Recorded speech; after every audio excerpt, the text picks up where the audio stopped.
Hello and welcome you all to let's crack it with Vishay Gupta. तो ये है 7 सितंबर करंट अफेयर्स। बहुत इंपॉर्टेंट करंट अफेयर्स है गाइस, डेली बेसिस पे आते हैं, तो आप इनको जरूर कवर करिएगा। इसमें कोई भी आपको डाउट आता है, कोई भी आपका सेशन है, तो उसको कमेंट सेक्शन में कमेंट करके जरूर बताइएगा। गाइस बताना चाहूँगा, अगर आपने let's crack it with Vishay Gupta का यूट्यूब चैनल सब्सक्राइब नहीं किया है तो उसको जरूर सब्सक्राइब कर लीजिएगा और बेल आइकन भी दबा दीजिएगा, जिससे कि सभी वीडियोज़ के नोटिफिकेशन आपको मिलते रहें। साथ साथ let's crack it with Vishay Gupta का फ्री टेलीग्राम चैनल भी है, जिसका लिंक आपको वीडियो के डिस्क्रिप्शन में मिल जाएगा, तो इसको जरूर ज्वाइन कीजिएगा। इसको ज्वाइन करना बहुत ज़रूरी है। सारे अपडेट्स यहीं पे आते हैं, मेंस के लिए सवाल, एमसीक्यू, सब चीज़ें यहीं पे मिलती रहती है, तो इसको जरूर से जरूर ज्वाइन कीजिएगा। मैं साथ साथ बताना चाहूँगा कि एफआरओ के लिए, एफआरओ मेंस के लिए टेस्ट सीरीज़ चल रही है, आप उसको ज्वाइन कर सकते हैं। आरओ सचिवालय के लिए जो जीएस का कंप्लीट प्रिपरेशन बैच चल रहा है, उसको आप ज्वाइन कर सकते हैं। इन करंट अफेयर्स की पीडीएफ को रेगुलर बेसिस पे ले सकते हैं, और डेली एमसीक्यू प्रैक्टिस का जो बैच है वो भी ज्वाइन कर सकते हैं। तो स्टार्ट करते हैं आज की करंट अफेयर्स। सबसे पहले न्यूज़ आती है GS1 से, मिखाइल गॉर्बाचेव की ट्रेजेडी, यानी कि जो मिखाइल गॉर्बाचेव हैं वो यूएसएसआर के, हम कह सकते हैं कि जिनके टाइम पे यूएसआर टूटा, उसके वो प्रेसिडेंट रहे या चेयरमैन रहे, जिस टाइम पर यूएसआर टूट के कई सारे देशों में बिखर गया था, रशिया जिसमें से एक सबसे बड़ा देश निकला। तो award of the 1990 Nobel peace prize marked the pinnacle of world acclaim for the role that Gorbachev, then Soviet president, had played in ending the cold war without bloodshed. तो उन्होंने उस टाइम पे जो कोल्ड वॉर को, जो USA और USR में शुरू हुआ था 1945 के बाद से, सेकेंड वर्ल्ड वॉर के बाद से, उसके बाद जो शुरू हुआ था उसको 1990s में ख़त्म करवाया, जिसकी वजह से उनको नोबेल पीस प्राइज़ भी दिया गया। He attempted political and economic reforms simultaneously and on too ambitious a scale, unleashing forces he could not control. It was a lesson not lost on China's leaders who embraced the market economy but served notice with the 1989 killings. कि वो market economy की बात तो कर रहे थे, यहाँ पे ये कहा जा रहा है कि मिखाइल गॉर्बाचेव ने वहाँ पे पॉलिटिकल रिफॉर्म्स लाने की कोशिश की, इकोनॉमिक रिफॉर्म्स लाने की कोशिश की, लेकिन वो रिफॉर्म्स इतनी तेज़ी से आए, या इस हिसाब से लोगों के अंदर, जो वहाँ के लोग थे, जो वहाँ के रशियन की या सोवियत यूनियन की जो पॉपुलेशन थी, उनके अंदर ये इतना ज़ील रहा कि सोवियत यूनियन के इतने टुकड़े हो गए। मिखाइल गॉर्बाचेव ने कोल्ड वॉर तो ख़त्म करना चाहा था, लेकिन सोवियत यूनियन के इतने टुकड़े नहीं चाहे थे कि जो लिथुआनिया, एस्टोनिया, धीरे धीरे करके कज़ाकिस्तान, किर्गिस्तान, जो इतने देश बने, ये सभी यूएसएसआर के टूटने से बने। तो यहाँ पे चाइना का एग्जांपल दिया जा रहा है कि चाइना ने भी मार्केट इकोनॉमी की तो मांग की थी, लेकिन उसने बहुत ज़्यादा क्रैकडाउन भी किया है प्रोटेस्टर्स पे। तो 1989 में जो तियानमेन स्क्वायर था चाइना के अंदर, जहाँ पे किलिंग्स हुई प्रोटेस्टर्स की, that they would act ruthlessly to defend the communist party's grip on power. तो जो वहाँ पे कम्युनिस्ट पार्टी है चाइना में, तो उसकी पावर, उसकी जो ग्रिप है पावर के ऊपर, वो इतनी ज़्यादा है कि अगर कोई वहाँ पे प्रोटेस्ट करता है तो उसको रूथलेसली, यानी कि बहुत बुरी तरह से उसको दबा दिया जाता है। नेक्स्ट आती है GS2 से। सबसे पहले न्यूज़ आ रही है कि फुल कोर्ट मीटिंग क्या होता है। जो अभी नए चीफ जस्टिस ऑफ इंडिया आए हैं, यानी कि यू ललित, जिन्होंने पोस्ट संभाली है, उन्होंने चार्ज लेने के बाद जो फुल कोर्ट मीटिंग बुलाई है, उसका क्या महत्व है, क्या चीज़ होती है, वो समझते हैं। अ full court meeting literally means one which is attended by all the जजेस ऑफ द कोर्ट। सिंपल सी बात है। फुल कोर्ट मीटिंग का मतलब ये हुआ कि जब सुप्रीम कोर्ट हो या कोई सी भी कोर्ट हो, तो कोर्ट के जब सारे जजेस वहाँ पे आ जाते हैं, तो उसको फुल कोर्ट मीटिंग कहा जाता है। तो इस टाइम पे सुप्रीम कोर्ट की जो स्ट्रेंथ सेंक्शनड है वो 34 है, 33+1, यानी 33 जजेस होंगे और एक चीफ जस्टिस होंगे सुप्रीम कोर्ट के। और अभी कुछ अगर वैकेंसी रही है, तो उसके हिसाब से जितने भी जजेस होंगे सुप्रीम कोर्ट में इस टाइम पे अपॉइंटेड, सभी के सभी जजेस ने वो जो मीटिंग है वो अटेंड की होगी। तो व्हेन इज़ इट हेल्ड, तो अब देखिए, इसके लिए कोई रिटर्न रूल्स नहीं है जो इस चीज़ से डील करते हैं कि ये कब होगा। कन्वेंशन के हिसाब से फुल कोर्ट मीटिंग तब होती है जब chief justice of India to discuss issues of importance to the judiciary. जब जुडिशरी से इम्पॉर्टेंट, यानी कि जो जुडिशरी प्रक्रिया है भारत की, उससे जुड़ी अगर किसी भी महत्वपूर्ण बात पर डिस्कशंस करने होते हैं, तो जो सुप्रीम कोर्ट के चीफ जस्टिस हैं वो अपनी विवेक पर एक फुल कोर्ट मीटिंग बुला सकते हैं, जिसमें सभी जजेस को आना होगा और वहाँ पे भी डिस्कशंस करेंगे। The senior designations of practising advocates in the supreme court and the high courts are also decided during the full court meetings. तो यानी कि जो सीनियर डेजिग्नेशंस हैं, जैसे कि एडवोकेट्स की डेजिग्नेशन दी जाती है सुप्रीम कोर्ट के, हाई कोर्ट के, वो भी इस टाइम पे डिसाइड की जाती है जब फुल कोर्ट मीटिंग होती है। तो सिग्निफिकेंस क्या है, बेसिक आइडिया तो ये है, is to take everyone along, कि सब लोगों को साथ लेके चलना है। जितने भी जजेस हैं सुप्रीम कोर्ट में, सभी लोगों की राय रखनी है अपने सामने। सुप्रीम कोर्ट के जो चीफ जस्टिस हैं वो उनकी राय लेते हैं कि हर कोई भी इशू पे, जिन भी इशूज़ पे वहाँ पे मीटिंग में बात होनी है। Full court meetings are an ideal occasion to arrive at common solutions to deal with problems that beset the country's legal system. यानी फुल कोर्ट मीटिंग अपना एक बहुत ही अच्छा ओकेजन है जब हम इन चीज़ों का सोल्यूशन ढूंढने की कोशिश करते हैं कि किस वजह से हमारे देश का जो जुडिशरी सिस्टम है वो पीछे हो रहा है। तो उनके लिए हम क्या कर सकते हैं, उस चीज़ उन मुद्दों पर बात करने के लिए उसमें कोई अमेंड ला सकते हैं क्या, या एडमिनिस्ट्रेटिव प्रैक्टिसेस जो हैं कोर्ट की उसमें कुछ ज़रूरत है क्या, उन सब चीज़ों के ऊपर बात करने के लिए हम फुल कोर्ट मीटिंग का इस्तेमाल कर सकते हैं, फुल कोर्ट मीटिंग करते हैं। तो कितनी जल्दी ये होती है अगर हम देखें तो इसके लिए ना तो कोई पर्टिकुलर रूल्स हैं, ना ही कोई पर्टिकुलर डेट्स होती हैं कि कैलेंडर ईयर में अगर हम देखें कि एक साल के अंदर ये होनी ही होनी है। ये CGI के विवेक के ऊपर डिपेंड करता है, उनका डिस्क्रिशनरी पावर है कि जिस टाइम वो चाहें उस टाइम पे फुल कोर्ट मीटिंग बुला सकते हैं। तो as a full court meeting is convened at the discretion of the CGI, it does not follow any particular calendar. कोई पर्टिकुलर कैलेंडर फॉलो नहीं होता है कि हर साल जो है वो अगस्त के महीने में होगा, सितंबर के महीने में होगा, ऐसा कुछ नहीं होता। ये सीधे सीधे डिपेंड करता है CGI के ऊपर कि जब उनकी इच्छा होगी तब फुल कोर्ट मीटिंग हो सकती है। नेक्स्ट आता है what is the UN high seas treaty. देखिए यूनाइटेड नेशंस की एक हाई सीज ट्रीटी है। पहली बात तो हमें ये समझना होगा कि इस हाई सीज ट्रीटी में हाई सीज क्या हैं and why have countries failed to agree on it. देखिए कई बार मैं आपको बता चुका हूँ पिछली वीडियोज़ में भी, जब हम डेली करंट अफेयर्स कवर करते हैं तो UN हाई सी क्या होता है। तो हाई सीज़ का क्या मतलब है, अगर हम देखें, अगर ये भारत है, हम भारत के एग्जाम्पल के रूप में समझेंगे। अगर ये भारत है, भारत की तट रेखा है, यानी कि यहाँ पे तमिलनाडु होगा, यहाँ पे केरला होगा।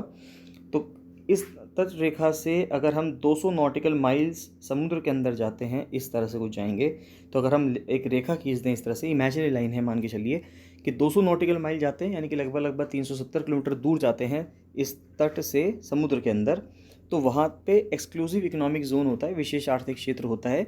ये किसी देश से बिलोंग करता है जो कि भारत का होगा। और उस 200 नॉटिकल माइल के बाद जो समुद्र है, यानी इसके बाद जो समुद्र होगा, उसको हम हाई सीज कहेंगे, जिसके ऊपर किसी भी देश का कंट्रोल या आधिपत्य नहीं है। वो जो सी है, यानी कि वो जो 370 किलोमीटर के बाद जो सी है, वो सभी के लिए खुला है, वो ओपन सी है, उस पर कोई भी घूम सकता है। यानी किसी भी देश को उसमें दूसरे देश से परमिशन लेने की ज़रूरत नहीं है कुछ भी करना है। बाकी यूनाइटेड नेशंस के अगर कोई रूल्स एंड रेगुलेशंस हैं तो उसको वो फॉलो करना पड़ेगा। तो negotiations involving 168 countries including the European Union to agree on a UN treaty for protecting oceans fail Saturday, यानी कि नेगोशिएशंस चल रही थी, वो फेल हो गई हैं, जो बातें चल रही थी। तो when the latest round of talks began 2 weeks ago in New York, it was hoped that an agreement would be arrived at for the conserving marine life at the high seas। तो इस चीज़ पे, इस मुद्दे पे, issue पे बात चल रही है कि जो हाई सीज़ में जो मरीन लाइफ है, यानी कि समुद्री जीव जंतुओं की जो ज़िंदगी है, उसको बचाया जाना चाहिए। Which lie outside the exclusive jurisdiction of different countries, यानी किसी भी, अब हाई सी का मतलब यही है कि वो किसी भी देश के जुरिस्डिक्शन के अंदर नहीं आता। तो उसके ऊपर कौन कानून बनाएगा, वहाँ पे मरीन लाइफ है, उसको बचाना है, कैसे हो सकता है। यूनाइटेड नेशंस यहाँ पे अपना रोल प्ले कर सकता है। जून में UN के सेक्रेटरी जनरल जो है Antonio Guterres had declared N ocean emergency at the UN ocean conference in Lisbon Portugal. तो UN की ओशन कॉन्फ्रेंस हुई थी जून के महीने में लिस्बन पोर्टुगल में। तो वहाँ पे जो UN के सेक्रेटरी जनरल हैं इस टाइम पे, जो कि पोर्टुगल के पूर्व प्रधानमंत्री भी रह चुके हैं, एंटोनियो गुटेरेस, तो उनका कहना ये था कि इस टाइम पे एक ओशन इमरजेंसी चल रही है, यानी कि ओशन जो है, महासागर जो हैं, वो एक इमरजेंसी जैसी स्थिति से गुजर रहे हैं। तो citing threats to the world oceans. तो प्रपोज्ड, अगर हम UN हाई सीज ट्रीटी देखें कि UN हाई सीज ट्रीटी की प्रपोजल क्या है, तो इसको पेरिस एग्रीमेंट भी कहा जाता है फॉर द ओशन। इंपॉर्टेंट चीज़ें यहाँ से सवाल बन सकता है कि UN हाई सीज ट्रीटी को क्या कहा जाता है, इसका दूसरा नाम क्या है। इसको पेरिस एग्रीमेंट भी कहा जाता है for the ocean. The treaty to deal with biodiversity beyond national jurisdiction. तो किसी भी देश के जुरिस्डिक्शन से, यानी किसी भी देश का जो क्षेत्राधिकार है, न्याय का जो अधिकार है, उससे बाहर निकल कर किस तरह से हम बायोडाइवर्सिटी को प्रिजर्व करने की कोशिश करेंगे, कंजर्व करने की कोशिश करेंगे, has been under discussion for several years. तो कई सालों से इस चीज़ के ऊपर डिस्कशन चल रहे हैं लगातार। The proposed treaty concerns the ocean existing beyond the exclusive economic zone. तो ये जो प्रपोज ट्रीटी है, ये उस एरिया की बात करती है जो एक्सक्लूसिव इकोनॉमिक जोन से बाहर है। देखिए किसी भी कंट्री का अगर 200 नॉटिकल माइल या 370 किलोमीटर तक हम देखें, तो वो उस कंट्री का विशेष आर्थिक क्षेत्र है, एक्सक्लूसिव इकोनॉमिक जोन है। तो एक्सक्लूसिव इकोनॉमिक जोन पे कोई भी देश हो, तो वो अपने एक्सक्लूसिव इकोनॉमिक जोन पे बहुत ध्यान रखता है उस एरिया को कंजर्व करने में, या उस एरिया से रिसोर्सेज को लेने में, क्योंकि वो तो उस कंट्री का बेनिफिट हो रहा है। अगर भारत का एक्सक्लूसिव इकोनॉमिक जोन है तो वो भारत को मॉनेटरी बेनिफिट देगा। लेकिन अगर वो एक्सक्लूसिव इकोनॉमिक जोन से बाहर का एरिया है, तो कोई भी देश ये उसकी वैल्यू नहीं करेगा कि उसकी क्या वैल्यू है, उस हाई सी की क्या वैल्यू है। तो वहाँ पर यूनाइटेड नेशंस अपना रोल प्ले करता है।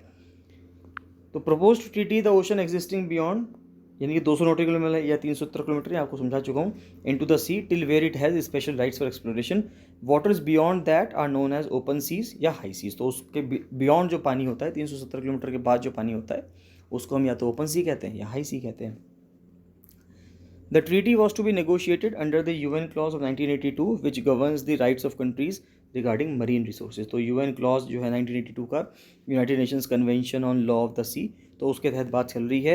As there is no treaty for conserving the health of vast swathe of the earth ocean, एक UN का रिजोल्यूशन था 2017 का, had decided to rectify this while setting 2022 as the deadline. अब क्या हुआ कि क्योंकि कोई ट्रीटी नहीं है इस चीज़ के ऊपर कि धरती के जो ओशंस हैं उनमें जो रिसोर्सेज हैं उनको किस तरह से हम बचा सकते हैं और धरती के ओशंस की हेल्थ को कैसे कंजर्व कर सकते हैं, प्रिजर्व कर सकते हैं, जब इसके ऊपर कोई चर्चा नहीं थी या इसके ऊपर कोई ट्रीटी नहीं थी, तो 2017 में ये फैसला लिया गया कि 2022 डेडलाइन रहेगी और 2017 में ये फैसला लिया गया कि अगले 5 सालों में इसके ऊपर कोई डिसीजन लिया जाएगा, जो कि अभी तक नहीं लिया गया है। ये बहुत एक चिंताजनक विषय है। The pandemic result in many delays. अब पैंडेमिक की वजह से जो 2020 से शुरू हुआ था, 2019 31 दिसंबर से हम कहें बेसिकली, और 2020 चला, 2021 तक चला, तो 2 साल जो पूरे पैंडेमिक की वजह से ख़राब हुए। And later a high ambition coalition बना which now has more than 100 countries including India, US, UK came about and पे the focus on and put the focus on 30x30 goals, यानी कि protecting 30% of the ocean by 2030। तो एक high ambition coalition बना है, कई सारे countries उसके मेंबर हैं। तो ये जो हाई एम्बिशन कोएलिशन है, यानी कि उच्च महत्वाकांक्षा गठबंधन जो है, उसके तहत 100 देशों से भी ज़्यादा एक ग्रुप बना है, जिसमें भारत भी है, US भी है, UK भी है, और उन्होंने गोल रखा है 30x30 गोल। तो 30x30 गोल का मतलब क्या है कि 30% ओशन को हम कंजर्व करेंगे 2030 तक। After the latest deadlock talks will only resume next year unless a special session is called, यानी कि अगर कोई नया स्पेशल सेशन नहीं बुलाया गया तो अब जो टॉक्स हैं वो अगले साल ही होगी, यानी कि जो लिमिट रखी गई थी 2017 में कि 2022 तक चीज़ों को फैसला किया जाएगा, चीज़ों के ऊपर डिस्कशंस करके, वो जो डेडलाइन है वो क्रॉस हो जाएगी। तो how are the world's oceans regulated as of now. तो अब तक जो वर्ल्ड के ओशंस हैं, दुनिया के ओशंस से कैसे रेगुलेट हो रहे हैं अगर हम देखें, तो some treaties along with the UN CLOS regulate the conduct of actors on the high seas, यानी कि हाई सीज़ पे UN क्लॉज तो चलता ही है 1982 का, और कुछ ट्रीटी भी हैं जिनके ऊपर थोड़ी बहुत छोटी मोटी ट्रीटीज़ हैं जो बनाई गई हैं। तो UN CLOS led to the establishment of territorial sea boundaries 22 kilometre of shore deciding the region up to which countries could claim full sovereign territorial rights as well as the 200 nautical miles EEZ limit. तो ये जो हम कहते हैं कि 200 nautical miles का exclusive economic zone है, 22 kilometre तक आपका फुल सोवरेन टेरिटोरियल राइट्स हैं, ये सब चीज़ें कहाँ से आई? ये सब चीज़ें आई हैं, ये UN क्लॉज से आई हैं। तो UN क्लॉज में कहा गया था ये सब चीज़ें कि 22 किलोमीटर तक यहाँ तक ये रहेगा और 200 नॉटिकल माइल तक रहेगा। तो ये जब कंट्रीज़ के बीच में डिस्प्यूट होने लगा समुद्र को लेके कि कौन, अब कई सारे कंट्रीज़ ऐसे हैं जिनका exclusive economic zone, territorial water, ये सब क्या हो रहा है, एक दूसरे के ऊपर ओवरलैपिंग रहता है। अगर जब ये ओवरलैपिंग रहेगा तो इसकी वजह से क्या प्रॉब्लम आती है कि वो 2 कंट्रीज़ आपस में लड़ते हैं। जिस प्रकार से चाइना साउथ चाइना सी में कहता है कि सारा साउथ चाइना सी 9 डैश लाइन से उससे बिलोंग करता है, लेकिन साउथ चाइना सी के अंदर चाइना के साथ साथ वियतनाम हुआ, फिलीपींस हुआ, मलेशिया हुआ, इन सब कंट्रीज़ का वहाँ पे, या फिलीपींस हैं, जितने भी कंट्रीज़ हैं इन सब का भी वहाँ पे शेयर है। तो अब इन सभी कंट्रीज़ के बीच में और चाइना के बीच में वहाँ पे हमेशा डिस्प्यूट रहता है कि वो कौन सा एरिया ऐसा है कि, या किस एरिया पे इन सभी कंट्रीज़ का क्लेम रहेगा। तो it also created the international sea bed authority, इसकी वजह से एक इंटरनेशनल सी बेड अथॉरिटी बनाई गई and other conflict resolution mechanisms. कि सी बेड भी बहुत इंपॉर्टेंट है, क्योंकि सी बेड को भी हमें डिस्ट्रॉय नहीं करना है, क्योंकि वहाँ से हमें बहुत ज़्यादा मिनरल्स मिलते हैं। तो इस वजह से कुछ जो कंट्रीज़ हैं वो क्या करते हैं, वो उसको बहुत ज़्यादा सी बेड को आप वॉशअप कर दोगे तो उसकी वजह से क्या होगा, सी बेड ख़राब हो जाएगा। The effects of ocean warming include sea level rise हो रहा है due to thermal expansion, coral bleaching हो रही है, एक्सेलरेटेड मेल्टिंग हो रही है धरती की जो मेजर आइस शीट्स हैं, चाहे वो ग्रीनलैंड की हो, अंटार्कटिका की हो, आर्कटिक की हो, इंटेंसिफाइड हरिकेन्स बहुत ज़्यादा आ रहे हैं, साइक्लोन्स आ रहे हैं, टाइफून्स आ रहे हैं, and changes in ocean health and biochemistry, यानी काफ़ी सारे इशूज़ हैं जिनके ऊपर बात कही जा रही है। नेक्स्ट आता है NCRB's crime in India report, यानी कि नेशनल क्राइम्स रिकॉर्ड ब्यूरो की रिपोर्ट आई है भारत में क्राइम इन इंडिया की, कि भारत में क्या क्राइम चल रहे हैं। तो एक नया एडिशन आया है क्राइम इन इंडिया, जो एनुअल रिपोर्ट है NCRB की, उसको रिलीज़ किया गया है। तो इसमें जो डेटा दिया गया है वो 2021 का डेटा लिया है। NCRB reports have been a valuable compilation of statistics over the years on offenses ranging from crimes against women to economic and financial crimes। यानी कि वो क्राइम्स जो महिलाओं के खिलाफ हो रहे हैं, इकोनॉमिक क्राइम्स हो रहे हैं यानी अर्थव्यवस्था से रिलेटेड हो रहे हैं, फाइनेंशियल क्राइम्स हैं यानी कि साइबर क्राइम्स भी हो सकते हैं इसके अंदर, और फाइनेंशियली जो धोखाधड़ी के केस होते हैं या जितने भी ऐसे क्राइम्स हो रहे हैं पूरे भारत में, उन सभी का डेटा इसके अंदर होगा, जिससे कि हमें ये समझ में आएगा कि भारत में किस तरह से केसेस बढ़ रहे हैं और कुछ तरह के केसेस घट रहे हैं। 2021 saw 7.6% decline in the number of crimes registered. तो जितने क्राइम्स रजिस्टर हुए हैं उनमें 7.6% का डिक्लाइन आया है 2020 के मुकाबले।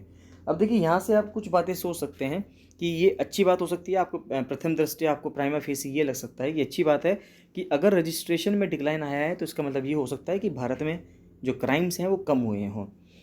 या फिर दूसरी सोच ये भी हो सकती है कि हो सकता है क्राइम्स तो बढ़े हों या उतने ही रहे हों लेकिन उनका रजिस्ट्रेशन ना हुआ हो। यानी कि इस डेटा को अच्छा बनाने के लिए जो पुलिस स्टेशंस हैं, इस डेटा को अच्छा बनाने के लिए, क्योंकि हर पुलिस स्टेशन से डेटा जाता है, तो अपने यहाँ का पुलिस स्टेशन का रिकॉर्ड अच्छा रखने के लिए हो सकता है कि जो पुलिस स्टेशंस हैं वो FIR ही दर्ज ना करें या केस ही दर्ज ना करें, उनको ऐसे ही सुलटा दें। तो यानी कि ये सब चीज़ें भी डिपेंड करती हैं कि क्या ये जो डेटा है, ये जो 7.6% का डिक्लाइन दिखाया गया है वो किस वजह से है, उसका बेसिक रीज़न क्या है। क्या भारत में क्राइम कम हुए हैं, या तो ये रीज़न हो सकता है जो केसेस कम रजिस्टर हुए हैं, या केसेस ही रजिस्टर नहीं कर रहे हैं पुलिस वाले पुलिस स्टेशन में, कुछ भी हो सकता है, वी कैन नॉट से, लेकिन ये हम कुछ एनालिसिस लगा सकते हैं इस चीज़ से। The crime rate per lakh population decline from 487.8 in 2020 to 445। अब ये कहना है कि क्राइम रेट जो है 1 लाख की पॉपुलेशन पे वो घटकर 487 से 445 हो गया है 2021 में। एक साल में इतना फ़र्क आया है। तो कौन पब्लिश करता है NCRB की रिपोर्ट? तो NCRB को इस्टेब्लिश किया गया था जनवरी 1986 में with the aim of establishing a body to compile and keep records of data on crime. तो क्राइम पे डेटा रिकॉर्ड रखने के लिए, कंपाइलेशन करने के लिए, क्योंकि भारतवर्ष बहुत बड़ा देश है, बहुत ज़्यादा केसेस होते हैं, क्राइम्स होते हैं, तो उन सब का रिकॉर्ड होना चाहिए।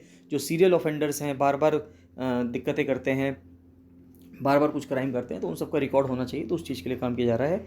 It functions under the union home ministry. तो यूनियन होम मिनिस्ट्री के तहत ये काम करता है। Apart from publishing annual reports, इसके फंक्शंस क्या रहते हैं कि एक तो एनुअल रिपोर्ट जारी करता ही है, हर साल की वार्षिक रिपोर्ट, साथ ही साथ कलेक्शन करता है, कोऑर्डिनेट करता है और एक्सचेंज करता है information on inter state and international criminals, कि जो अंतर्राष्ट्रीय क्रिमिनल्स हैं और अंतर्राज्यीय जो क्रिमिनल्स हैं उन सब के ऊपर नज़र रखने की, उन सब के ऊपर डेटा मेंटेन करने की जो जिम्मेवारी है वो NCRB की रहती है।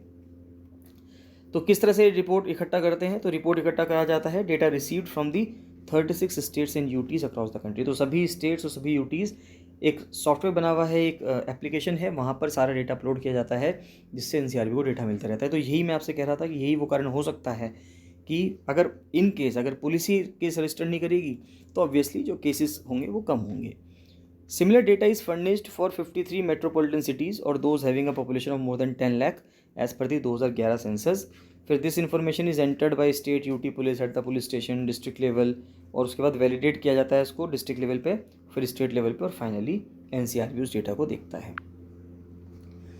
नेक्स्ट आती है GS3 से सबसे पहले न्यूज़ आ रही है significance of NASA's Artemis mission. तो नासा ने अभी हाल ही में एक आर्टेमिस मिशन भेज रहा है, beginning of a new age of human exploration of the moon. तो चांद पर ये मिशन जा रहा है, तो उसकी बात की जा रही है।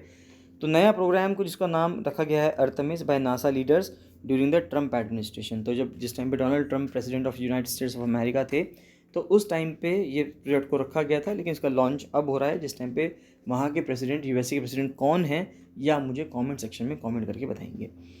ग्रीक मैथोलॉजी के अकॉर्डिंग जो आर्टेमिस है इसका मतलब है goddess of wild animals, the hunt and vegetation as well as of chastity and childbirth. यानी इन सभी चीज़ों के लिए उनको एक ग्रीक मैथोलॉजी के हिसाब से वो एक भगवान है, देवता हैं।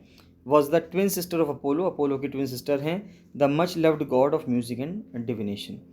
The program's first step will be the upcoming test flight of the Moon rocket known as Space Launch System with the Orion capsule on top, where astronauts will sit during future missions। तो अभी तो इसमें astronauts नहीं जा रहे, लेकिन future missions में उम्मीद है कि वापस से एस्ट्रोनॉट्स को भेजा जा सकता है मून पे, जो पहले 1969 में USA कर भी चुका है।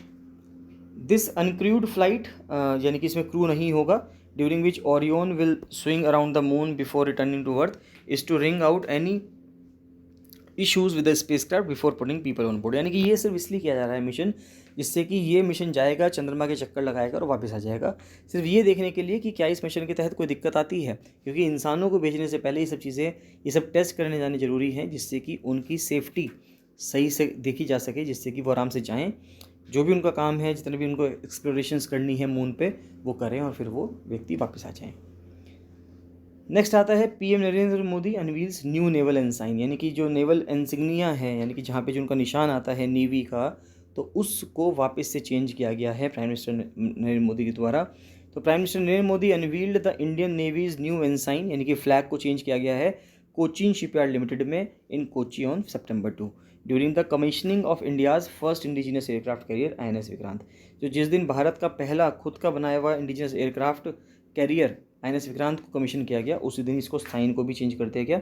अब ये साइन है इसका, यहाँ पे भारत की आपको जो एम्बलम है वो दिखेगा, और यहाँ पे ये आप देख सकते हो कि किस तरह से उसको बनाया हुआ है। The try colour is placed on the upper Canton, यानी कि टॉप लेफ्ट में देखें कि वहाँ पे भारत का झंडा है, and on the right a blue octagonal shape. देखिए ये 8 साइड्स हैं इसमें, 1 2 3 4 5 6 7 8, तो 8 साइड्स हैं, यानी कि ऑक्टागोनल शेप है। दैट एनकम्पासिस द नेशनल एम्बलम, ये ऊपर नेशनल एम्बलम लगा हुआ है। सिट्स अटॉप एन एंकर, तो एक एंकर है, यानी कि एंकर से क्या रिप्रेजेंट करता है, ये एंकर वो चीज़ होती है जब जिस टाइम पे शिप को समुद्र में डॉक करना होता है, यानी किसी जगह पर रोकना होता है, तो ये शिप के पास से जाता है, शिप के अंदर से निकलता है और ज़मीन तक पहुंचता है, समुद्र के तल तक पहुंचता है, जिससे कि ये इतना भारी होता है कि शिप को वहाँ से ट्रैवल नहीं करने देता, यानी कि वहाँ से हिलने नहीं देता। नहीं तो पानी की लहरों के साथ शिप अगर आप ऐसे नहीं रोकेंगे तो वो बहकर कहीं भी जा सकता है, तो उसको रोकने के लिए ये डॉक को किया जाता है। The new naval ensign which the PM unveiled in Kochi replaces the present ensign that carries the Saint George cross with the tricolour in the canton. तो पहले सेंट जॉर्ज का क्रॉस हुआ करता था, यानी कि जब ये जो ब्रिटिश इंसिग्निया था पहले वो हुआ करता था, और अब ये देखिए ये सेंट जॉर्ज क्रॉस है, ये जो रेड है ये सेंट जॉर्ज एन क्रॉस है, जिसके बीच में भारत का एम्बलम है। तो अब इसको क्रॉस करके, इसको चेंज करके ये वाला निशान, ये वाला जो आप कह सकते हैं एनसाइन है, यानी कि कल जो भी आप कह सकते हैं इसको एनसाइन है या फ्लैग है, इसको यूज़ किया जाएगा। This ensign is essentially a successor to the pre independence ensign. अब देखिए ये प्री इंडिपेंडेंस के टाइम का है, of the Indian navy which had the red George cross on a white background with the Union Jack of the UK on the top left corner. The present ensign carries the Saint George cross with the tricolour in the canton, और जो Indian naval ensign है इसको adopt किया गया था 2001 में। अब next आता है ज़ॉम्बी आइस क्या है। देखिए ये बहुत इंपॉर्टेंट है कि ज़ॉम्बी आइस क्या है, how it threatens to raise global sea levels by over 10 inches. तो अब ये देख सकते हैं कि आगे आने वाले समय में कि किस तरह से जो विश्व के जो सी लेवल्स हैं वो 10 इंच तक भी बढ़ सकते हैं अगर ये ज़ॉम्बी आइस की वजह से। अब ये ज़ॉम्बी आइस क्या है, ये ज़ॉम्बी वर्ड क्या है, इसको समझने की कोशिश करते हैं। The melting of the Greenland ice sheet will unavoidably raise the global sea levels. अब देखिए ग्रीनलैंड एक अपना में बहुत ही इंपॉर्टेंट आइलैंड है नॉर्थ अमेरिकन कॉन्टिनेंट के पास। तो ये जो आइलैंड है आर्कटिक सर्कल के पास है और नॉर्थ अमेरिकन कॉन्टिनेंट में कनाडा के पास है। तो ये जो ग्रीनलैंड है ये लगभग बर्फ़ से ढका हुआ क्षेत्र है, लेकिन जिस हिसाब से गर्मी बढ़ रही है, जिस हिसाब से ग्लोबल वार्मिंग बढ़ रही है, तो ये जो ग्रीनलैंड की आइस शीट्स हैं पिघलना शुरू कर रही है, और जब ये पिघलेगी तो इसकी वजह से जो पानी होगा वो समुद्र में जाएगा, और उसकी वजह से जो समुद्र का लेवल है वो बढ़ सकता है। तो समुद्र का लेवल के बढ़ने की वजह से क्या होगा कि जो लो लाइंग एरियाज़ हैं, यानी कि ऐसे शहर हैं जो लो लाइंग्स हैं, तो वहाँ पर समुद्र का पानी आ जाएगा और वो शहर पूरे के पूरे पानी में डूब जाएंगे। तो melting of the Greenland ice sheet will unavoidably raise the global sea levels by at least 10.6 inches और 27 centimetres, no matter what climate action the world decides to take right now. यानी कि अब हम चाहे कुछ भी कर लें, उनका कहना ये है कि जो ग्रीनलैंड की आइस शीट है जिस हिसाब से वो पिघल रही है, तो आगे आने वाले समय में 27 सेंटीमीटर तक ऐसा होगा कि पानी का लेवल बढ़ जाएगा। This is because of zombie ice which is certain to melt away and the ice cap and blend into the ocean. की जो आइस कैप है, ज़ॉम्बी आइस है, यानी कि जो बर्फ़ है जो ग्रीनलैंड में बहुत समय से जमी हुई थी, वो पिघल जाएगी और बड़े समुद्र में जाकर वो मिल जाएगी। तो ज़ॉम्बी आइस क्या है, also refer to as dead और डूम्ड आइस, यानी कि zombie ice is one that is not accumulating fresh snow even while continuing to be part of the present ice sheet. Such ice is committed to melting away and increasing sea levels. Next आता है ports and airports, power and media, यानी कि Adani empire ने, यानी कि Adani businessman ने हर चीज़ों में जो अपना वर्चस्व दिखाने की कोशिश की है, और वो दुनिया के 3rd रिचेस्ट पर्सन भी बनने जा रहे हैं या बन गए हैं। तो उसकी बात की जा रही है। तो ट्यूसडे में Gautam Adani became the third richest person in the world with a net worth of $137.4 billion. उनके आगे सिर्फ एक तो टेस्ला के एलॉन मस्क हैं और अमेजन के जेफ बेजोस हैं। उसके बाद तीसरे नंबर पे जो आते हैं वो गौतम अडानी आते हैं। तो Gautam Adani flagship Adani enterprise which started with the commodity trading business in 1988। तो उन्होंने शुरू में कमोडिटी ट्रेडिंग बिजनेस स्टार्ट किया 1988 में। आज दुनिया का one of the largest conglomerates हैं भारत में विद अ सिग्निफिकेंट प्रेजेंस। अब देखिए उनका पोर्ट्स में भी उनकी प्रेजेंस है, एयरपोर्ट में भी है, सड़कों में, पावर में, renewable energy, transmission, gas, real estate, FMCG, financial services और भी और बिजनेसेस हैं। यानी कि आप देख सकते हैं कि कोई भी सेक्टर ऐसा नहीं है जो इनके जिसमें इनका इन्वॉल्वमेंट ना हो। Recently the group also entered the media business. अब ये मीडिया बिजनेस में भी आए हैं, यानी कि इन्होंने कुछ मीडिया कंपनी के जो शेयर्स हैं उसको भी उन्होंने खरीदा है। तो बिजनेस एम्पायर की ग्रोथ अगर हम देखें तो while Adani enterprise became the first listed entity 1994 में इनकी पहली लिस्टेड एंटिटी जो बनी वो अडानी एंटरप्राइज बनी। Today it has 7 listed entities. आज के टाइम पे 7 लिस्टेड एंटिटीज़ हैं। मार्केट कैपिटल है इसका 19.29 लाख करोड़ का। 1995 में ग्रुप ने सबसे पहले मुंद्रा पोर्ट खरीदा था, commenced operations, and since then the group has consolidate its position in the port business. तो पोर्ट बिजनेस में काफ़ी ज़्यादा जो अडानी है वो काफ़ी आगे हैं। With the presence across 13 domestic ports. तो 13 डोमेस्टिक पोर्ट्स 7 राज्यों में अडानी के अंदर आते हैं। Adani ports accounts for nearly a fourth of the cargo movement. 99 में group entered into the integrated resource management business and ventured into coal management भी चले गए हैं। Adani enterprise is currently the largest coal supplier in India. तो भारत में सबसे बड़े जो कोल सप्लायर हैं वो अडानी एंटरप्राइज ही हैं and the largest importer of coal from Indonesia. और इंडोनेशिया से सबसे ज़्यादा मात्रा में कोल इंपोर्ट करने वाले भी अडानी ही हैं। तो आप देख सकते हैं कि ये इंडियन एक्सप्रेस से लिया गया है कि अडानी एंटरप्राइज की मार्केट कैपिटल क्या है, प्रमोटिंग होल्डर कितने हैं ये, है ना, उसके बाद नेट प्रॉफिट क्या है, तो ये सब चीज़ें बता रखी हैं। फिर अडानी पोर्ट्स और स्पेशल एक्सक्लूसिव जोन्स में हैं, ये एक्सक्लूसिव स्पेशल इकोनॉमिक जोन्स है। फिर Adani power, Adani transmission, Adani green energy, Adani total gas, Adani Wilmar, जिसका हम अडानी विलमार का जो फॉर्चून जो रिफाइंड ऑयल आता है वो इन्हीं का अडानी विलमार का आता है। 2001 में group entered the gas distribution business. तो गैस डिस्ट्रीब्यूशन बिजनेस में भी आए। पहला जो सिटी गैस डिस्ट्रीब्यूशन नेटवर्क लगाया वो गुजरात में अहमदाबाद में लगाया, वडोदरा में लगाया, फिर हरियाणा के फरीदाबाद में और खुर्जा में लगाया यूपी के। इसके साथ साथ जो कंसोर्टियम है अडानी टोटल गैस का और इंडियन ऑयल कॉरपोरेशन का has won gas distribution rights. उनको गैस डिस्ट्रीब्यूशन राइट्स भी मिल गए और कहाँ के, इलाहाबाद का मिल गया है, चंडीगढ़ का, एर्नाकुलम, पानीपत, दमन दीव, धारवाड़, उधम सिंह नगर उत्तराखंड का है। तो यानी कि सब जगहों के इनको जो सिटी में गैस डिस्ट्रीब्यूशन नेटवर्क के लिए जो इनको राइट्स हैं वो मिल गए हैं। 2007 और 2009 में group listed the Adani ports and special economic zones and Adani power, इसको भी लिस्ट कर दिया गया स्टॉक एक्सचेंज पे। 2008 में उसने जो बुनियू माइंस थी इंडोनेशिया की उसको एक्वायर कर लिया। अब तक तो इंडोनेशिया से बहुत ज़्यादा मात्रा में कोल इंपोर्ट कर रहे थे, अब इन्होंने वो माइन ही एक्वायर कर ली। और 2010 में कारमाइकल माइन को भी ले लिया इन्होंने ऑस्ट्रेलिया की। बहुत इंपॉर्टेंट है कारमाइकल माइन। बहुत समय से जब हम ज्योग्राफी पढ़ते हैं तो ज्योग्राफी के अंदर पढ़ाई भी जाती है कि कारमाइकल माइन जो है वो ऑस्ट्रेलिया में है, उसको भी अडानी ने एक्वायर कर लिया। Group entered solar photovoltaic panel manufacturing 2017 में, यानी कि सोलर फोटोवोल्टाइक सेल्स को भी उसके पैनल्स की मैन्युफैक्चरिंग में भी घुस गई हैं 2017 में। 2019 में ये एयरपोर्ट बिजनेस में आते हैं और इसके साथ 6 एयरपोर्ट्स ये लेते हैं अपने अंडर, जिससे कि वो वहाँ पे मैनेज कर सके। तो जैसे कि अहमदाबाद का एयरपोर्ट, लखनऊ, मैंगलोर, जयपुर, गुवाहाटी और तिरुवनंतपुरम। अगस्त 2020 में Adani group announce that it will acquire 74% stake in Mumbai international airport. तो 2020 में, अगस्त के 2020 के महीने में, जिस टाइम पे पैंडेमिक चल रहा था, उस टाइम पे उनका कहना ये था कि वो 74% स्टेक लेने जा रहे हैं मुंबई एयरपोर्ट में।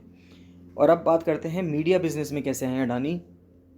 तो Adani group which has been eyeing entry into the main stream media space, उन्होंने सेटअप किया है एक AMG मीडिया नेटवर्क्स लिमिटेड, जो कि एक होली ऑन सब्सिडरी होगी अडानी एंटरप्राइज की। इस साल में 2022 के मई महीने में ग्रुप ने अनाउंस किया कि वो 49% लेगा क्विंटिलियन बिजनेस मीडिया का, जो डिजिटल न्यूज़ प्लेटफॉर्म चलाता है ब्लूमबर्ग क्विंट को। और with an aim to further boost its media investment with a television channel under its umbrella on August 23, Adani group ने अनाउंस किया कि उसने 29% एक्वायर कर लिया है NDTV में, and also announced an open offer to acquire an addition 26% in the company. तो 29% के साथ साथ ये भी कहा जा रहा है कि 26% और लेने की बात की जा रही है। The open offer will be launch on October 17 और क्लोज ऑन नवंबर 1। तो इसी के साथ ये न्यूज़ कंप्लीट होती है गाइस। इसमें आपको कोई भी डाउट आता है, कोई भी आपका सजेशन है, कोई भी आपको फीडबैक देना है या किसी भी चीज़ टॉपिक के ऊपर आपको वीडियो बनवानी है तो उसको आप कमेंट सेक्शन में कमेंट करके जरूर बताइएगा। बाकी मिलते हैं नेक्स्ट वीडियो में। So thank you and bye bye.